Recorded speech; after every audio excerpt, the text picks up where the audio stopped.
শীতের সকাল, কুয়াশায় ঢাকা নীরব রাস্তা, চারপাশে শুধু সাদা আর ঠান্ডা বাতাস। কুয়াশা ভেদ করে নদীর বুকে সরিষা ফুলের ফাঁক দিয়ে সূর্য উঁকি দেয়। নদীতে নৌকা, নৌকার ভেতর মানুষ মাছ ধরছে, পানিতে ছড়িয়ে পড়ছে জীবনের টান।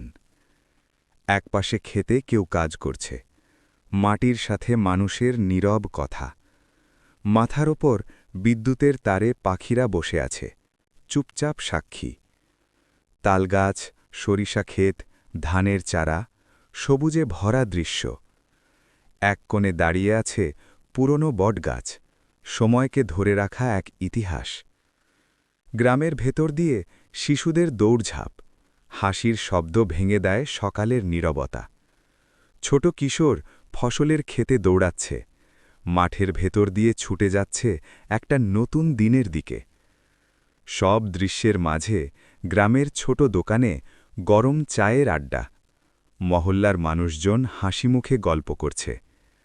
শীতের কুয়াশা, শিশির ভেজা ঘাস আর মাঠের হালকা রোদ, সব মিলিয়ে এই সকাল গ্রামের জীবনের শান্তি ও উজ্জীবনকে বয়ে নিয়ে আসে।